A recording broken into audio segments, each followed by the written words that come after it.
আপোনাৰো যদি পুৰণা বাৰ্থ চাৰ্টিফিকেট আছে তেন্তে এই ভিডিঅ'টো শেষলৈকে চাওক। আজিৰ ভিডিঅ'ত কেনেকৈ আপোনালোকে পুৰণা বাৰ্থ চাৰ্টিফিকেট ডিজিটেল কৰিব কাৰণে আপোনালোকক কি কি ডকুমেণ্টছৰ প্ৰয়োজন হ'ব সকলো A to Z এই ভিডিঅ'ত কৈ দিম।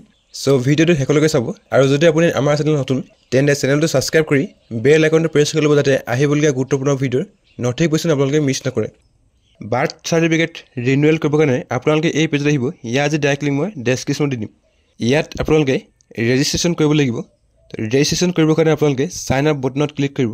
তাৰপিছত আপোনালোকৰ পেজটো এনেকৈ খোল খাই আহিব। ইয়াত আপোনালোকে জেনেৰেল ইনফৰমেশ্যন এড কৰিব লাগিব। সো ইয়াত আপোনালোকৰ ফাৰ্ষ্ট নেম মিডিল নেম যদি আছে মিডিল নেম এণ্টাৰ কৰিব আৰু তাৰপিছত আপোনালোকৰ লাষ্ট নেম এণ্টাৰ কৰি ইয়াত আপোনালোকে জেণ্ডাৰ চুজ কৰিব আৰু আপোনালোকৰ যিটো ডেট অফ বাৰ্থ কেলেণ্ডাৰৰ পৰা আপোনালোকে ডে মান্থ আৰু ইয়াৰত ছিলেক্ট কৰি ল'ব। গোটেই ডিটেইলছবোৰ এড কৰাৰ পিছত আপোনালোকে নেক্সট বটনত ক্লিক কৰিব। তাৰপিছত আপোনালোকৰ পেজটো এনেকৈ খোল খাই আহিব। ইয়াত আপোনালোকে এড্ৰেছ এড কৰিব লাগিব। ষ্টেটত আপোনালোকে আছাম ছিলেক্ট কৰিব। তাৰপিছত আপোনালোকৰ যিখন হোম ডিষ্ট্ৰিক্ট লিষ্টৰ পৰা আপোনালোকে ছিলেক্ট কৰি ল'ব। আপোনালোকৰ ছাব ডিষ্ট্ৰিক্ট চুজ কৰি ল'ব। তাৰপিছত যদি আপোনালোকে গাঁৱত থাকে তেন্তে ভিলেজ চুজ কৰিব। যদি আপোনালোকে টাউনত থাকে তেন্তে টাউনটো চুজ কৰি ল'ব। তাৰপিছত লিষ্টৰ পৰা আপোনালোকে গাঁৱৰ নেমটো ছিলেক্ট কৰি ইয়াত আপোনালোকৰ এৰিয়াৰ পিনক'ডটো এণ্টাৰ কৰি দিব। ইয়াত আপোনালোকে এড্ৰেছ ডিটেইলছ এড কৰাৰ পিছত নেক্সট কৰিব। তাৰপিছত ইয়াত আপোনালোকৰ আধাৰ নম্বৰ এণ্টাৰ কৰি নেশ্যনেলিটি আপোনালোকে ইণ্ডিয়ান ছিলেক্ট কৰি ল'ব। টাৰ্মছ এণ্ড কণ্ডিশ্যন একচেপ্ট কৰি নেক্সট কৰিব। ইয়াত আপোনালোকৰ মোবাইল নম্বৰ ভেৰিফাই কৰিব লাগিব। সো ইয়াতে আপোনালোকে এটা এক্টিভ মোবাইল নম্বৰ এণ্টাৰ কৰি চেণ্ড OTPত ক্লিক কৰিব। আপোনালোকৰ মোবাইলত OTP আহিব। ইয়াত OTP এণ্টাৰ কৰি ভেৰিফাই কৰি ল'ব। ইয়াত আপোনালোকৰ মোবাইল নম্বৰ এণ্টাৰ কৰি কেপচা কোড ফিল কৰিব আৰু লগ ইন কৰিব। আপোনাৰ মোবাইলত 6 ডিজিটৰ এটা OTP আহিব। ইয়াত OTP এণ্টাৰ কৰি লগ ইন কৰিব। তাৰপিছত আপোনালোকৰ ডাছবৰ্ডটো এনেকৈ খোল খাই আহিব। ইয়াৰ পৰা আপোনালোকৰ বাৰ্থ চাৰ্টিফিকেট আৰু ডেথ চাৰ্টিফিকেট দুয়োটাই এপ্লাই কৰিব পাৰে। আপোনালোকৰ পুৰণা বাৰ্থ চাৰ্টিফিকেট ডিজিটেল কৰিবৰ কাৰণে বাৰ্থ টেবত ক্লিক কৰিব। তাৰপিছত ইয়াত আপোনালোকে এড অল বাৰ্থ ইভেণ্টত ক্লিক কৰিব। আপোনালোকৰ বাৰ্থ এপ্লিকেশ্যনৰ পেজটো খোল খাই আহিব। প্ৰথমতে ইয়াত আপোনালোকে ষ্টেট আছাম ছিলেক্ট কৰিব। তাৰপিছত ইয়াত আপোনালোকৰ প্ৰাইমেৰী লেংগুৱেজ আৰু ছেকেণ্ডেৰী লেংগুৱেজ অট'মেটিকলি ফেচ হৈ আহিব।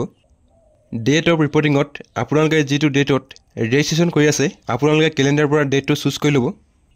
তাৰপিছত ইয়াত আপোনালোকৰ ৰেজিষ্ট্ৰেশ্যন নম্বৰ বা পঞ্জীয়ন নম্বৰ ভৰাব লাগিব। তো ৰেজিষ্ট্ৰেশ্যন নম্বৰটো আপোনালোকে আপোনাৰ যিখন পুৰণা বাৰ্থ চাৰ্টিফিকেট তাতে পাই যাব। তাৰ পৰা আপোনালোকে ভালকৈ চাই ইয়াতে শুদ্ধ কৰি ভৰাই দিব। ডেট অফ ৰেজিষ্ট্ৰেশ্যন বা পঞ্জীয়নৰ তাৰিখত আপোনালোকে কেলেণ্ডাৰৰ পৰা ছিলেক্ট কৰি ল'ব। চাইল্ড ইনফৰমেশ্যন বা শিশুৰ তথ্যত আপোনালোকৰ ডিটেইলছ ইয়াত এড কৰিব লাগিব। ইয়াত আপোনালোকে ডেট অফ বাৰ্থ বা জন্মৰ তাৰিখটো ভৰাব লাগিব। ডেট অফ বাৰ্থ বা জন্মৰ তাৰিখটো আপোনালোকৰ পুৰণা বাৰ্থ চাৰ্টিফিকেট যেনেকৈ আছে ইয়াত আপোনালোকে কেলেণ্ডাৰৰ পৰা ডে মান্থ আৰু ইয়াৰত ছিলেক্ট কৰি ল'ব। তাৰপিছত আপোনালোকৰ ডেট অফ বাৰ্থ কেলেণ্ডাৰৰ পৰা ছিলেক্ট কৰি কনফাৰ্ম কৰিব। তাৰপিছত ইয়াত আপোনালোকে টাইম অফ বাৰ্থ বা জন্মৰ সময় ছিলেক্ট কৰিব লাগিব। আপোনালোকৰ জন্মৰ সময়টো ঘড়ীৰ পৰা আপোনালোকে ছিলেক্ট কৰি ল'ব। যদি AM আছিলে তেন্তে AM ছিলেক্ট কৰিব। যদি PM আছিলে তেন্তে PM ছিলেক্ট কৰি যিটো সময়ত আপোনালোকে জন্ম হৈছিলে আপোনালোকৰ সময়টো ইয়াত ছিলেক্ট কৰি ল'ব। তাৰপিছত আপোনালোকৰ জেণ্ডাৰ ছিলেক্ট কৰি ইয়াত আধাৰ কাৰ্ড নম্বৰ ভৰাব লাগিব। সো আপোনালোকৰ যিটো 12 ডিজিটৰ আধাৰ কাৰ্ড নম্বৰ ইয়াতে ভৰাই দিব। তাৰপিছত আপোনালোকৰ নেমটো ইয়াত ভৰাব লাগিব। সো ইয়াত আপোনালোকৰ ফাৰ্ষ্ট নেম ভৰাব। যদি আপোনালোকৰ মিডিল নেম আছে তেন্তে মিডিল নেম ভৰাব। তাৰপিছত আপোনালোকৰ লাষ্ট নেম ইয়াত ভৰাই দিব। আপোনালোকৰ নেম কনফাৰ্ম কৰিবৰ কাৰণে ইয়াত আপোনালোকে এণ্টাৰ কৰিব। তাৰপিছত ইয়াত আপোনালোকৰ ফাদাৰ্ছ ইনফৰমেশ্যন বা পিতৃ তথ্য এড কৰিব লাগিব। ইয়াত আপোনালোকৰ ফাদাৰ্ছৰ ফাৰ্ষ্ট নেম আৰু লাষ্ট নেম এণ্টাৰ কৰিব। তাৰপিছত আপোনালোকৰ ফাদাৰ্ছৰ মোবাইল নম্বৰ ইয়াত ভৰাই দিব। যদি ইমেইল ID আছে তেন্তে ইয়াত ইমেইল ID ভৰাই দিব পাৰে। তাৰপিছত আপোনালোকৰ ফাদাৰ্ছৰ যিটো আধাৰ কাৰ্ড নম্বৰ ইয়াত ভৰাই দিব। ফাদাৰ্ছৰ ইনফৰমেশ্যন এড কৰাৰ পিছত ইয়াত আপোনালোকে মাদাৰ্ছৰ ইনফৰমেশ্যন এড কৰিব লাগিব। সো ইয়াত আপোনালোকৰ মাৰ ফাৰ্ষ্ট নেম আৰু লাষ্ট নেম এণ্টাৰ কৰিব। তাৰপিছত যদি আপোনালোকৰ মাৰ মোবাইল নম্বৰ আছে তেন্তে ইয়াত মোবাইল নম্বৰ ভৰাব। যদি ইমেইল ID আছে ইমেইল ID ভৰাব। তাৰপিছত আপোনালোকৰ মাদাৰ্ছৰ আধাৰ কাৰ্ড নম্বৰ ইয়াত ভৰাই দিব। যদি আপোনালোকৰ পেৰেণ্টছৰ আধাৰ কাৰ্ড নম্বৰ আপোনালোকে নভৰাই তেন্তে আপোনালোকৰ ফৰ্ম কণ্টিনিউ কৰিব নোৱাৰিব আৰু আপোনালোকৰ ফৰ্মখন ডুপ্লিকেট বুলি শ্ব' কৰিব। চ' ইয়াত আপোনালোকে ফাদাৰ্ছ আৰু মাদাৰ্ছৰ আধাৰ কাৰ্ড নম্বৰটো ভৰাই দিব। তাৰপিছত আপোনাৰ জন্মৰ সময়ত পেৰেণ্টছৰ যিটো এড্ৰেছ আছিলে ইয়াতে আপোনালোকে ভৰাব লাগিব। চ' আপোনালোকৰ বাৰ্থ চাৰ্টিফিকেটত যিটো এড্ৰেছ দিয়া আছে সেইমতে ইয়াত আপোনালোকে ভৰাব লাগিব। তো ইয়াত আপোনালোকে ষ্টেট আছাম ছিলেক্ট কৰিব। তাৰপিছত ইয়াত আপোনালোকৰ ডিষ্ট্ৰিক্ট ছিলেক্ট কৰি ছাব ডিষ্ট্ৰিক্ট ছিলেক্ট কৰিব। যদি আপোনালোকে গাঁৱত জন্ম হৈছে তেন্তে ইয়াত ভিলেজ চুজ কৰিব। যদি টাউনত জন্ম হৈছে তেন্তে টাউন ছিলেক্ট কৰি ল'ব। তাৰপিছত আপোনাৰ গাঁৱৰ নেমটো লিষ্টৰ পৰা চুজ কৰি আপোনালোকৰ যিটো এৰিয়াৰ পিনক'ড ইয়াত এণ্টাৰ কৰিব। বিল্ডিং নম্বৰ বা নেমত আপোনালোকে NA ভৰাই দিব। তাৰপিছত যদি আপোনালোকৰ হাউচ নম্বৰ জানে তেন্তে ইয়াত হাউচ নম্বৰ ভৰাই দিব। ষ্ট্ৰীট নেমত আপোনালোকৰ যিটো ৰাস্তা সেই ৰাস্তাৰ নামটো ইয়াত ভৰাই দিব পাৰে। তাৰপিছত আপোনালোকৰ এৰিয়াৰ যিটো পোষ্ট অফিচ ইয়াতে ভৰাই দিব। পাৰ্মানেণ্ট এড্ৰেছ অফ পেৰেণ্টছত যদি আপোনাৰ জন্মৰ সময়ত পেৰেণ্টছৰ পাৰ্মানেণ্ট এড্ৰেছটো একেই আছিলে তেন্তে ইয়াত আপোনালোকে ইয়েছ চুজ কৰিব। প্লেচ অফ বাৰ্থত যদি আপোনালোকে ঘৰত জন্ম হৈছিলে তেন্তে হাউচ ছিলেক্ট কৰিব। যদি আপোনালোকে হস্পিটেলত জন্ম হৈছিলে তেন্তে আদাৰ্ছ ছিলেক্ট কৰি ল'ব। পিতৃ মাতৃৰ ঠিকনাৰ সৈতে শিশুটিৰ জন্মৰ সময়ৰ ঠিকনা একে হয়নে ইয়াত আপোনালোকে ইয়েছ ছিলেক্ট কৰিব। তাৰপিছত ইয়াত আপোনালোকৰ ৰেজিষ্ট্ৰেশ্যন ইউনিট অট'মেটিকলি ফেচ হৈ আহিব আৰু ইয়াত আপোনালোকে ডকুমেণ্ট আপলোড কৰিব লাগিব। ডকুমেণ্ট আপলোড কৰিবৰ কাৰণে আপোনালোকে ডকুমেণ্ট আপলোড বটনত ক্লিক কৰিব।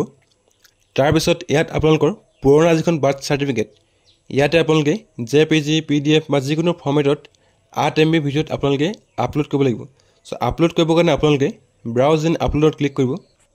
তাৰপিছত আপোনালোকৰ ডকুমেণ্ট যিটো ফল্ডাৰত আছে ছিলেক্ট কৰি নেক্সটত ক্লিক কৰিব। আপোনালোকৰ লিগেল ইনফৰ্মেশ্যন ছাকচেছফুলি আপলোড হৈ যাব। তাৰপিছত আপোনালোকৰ ফৰ্মৰ এটা প্ৰিভিউ আহিব।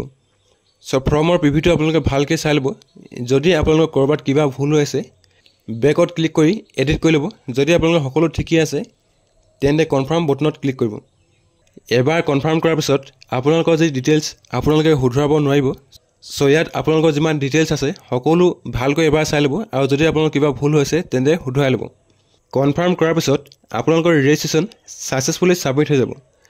তাৰপিছত আপোনালোকৰ যিটো ৰেজিষ্ট্ৰেশ্যন ইউনিট তাত গৈ আপোনালোকৰ যি বাৰ্থ চাৰ্টিফিকেট আপোনালোকে কালেক্ট কৰিব পাৰে বা যদি আপোনালোকে অনলাইন ওলাব বিচাৰে তেন্তে আপোনালোকে অনলাইনত ওলাই ল'ব পাৰিব। চ' এনেকৈ আপোনালোকে ঘৰতে থাকি নিজৰ মোবাইলৰ পৰাই পুৰণা বাৰ্থ চাৰ্টিফিকেটখন ডিজিটেল কৰি ল'ব পাৰে। যদি আপোনালোকে ভিডিঅ' চাই ভাল পালে তেন্তে ভিডিঅ'ত এটা লাইক কৰিব আৰু আপোনালোকৰ বন্ধুবৰ্গৰ লগত শ্বেয়াৰ কৰিব নাপাহৰিব। ভিডিঅ'টো শেষলৈকে চোৱাৰ কাৰণে ধন্যবাদ।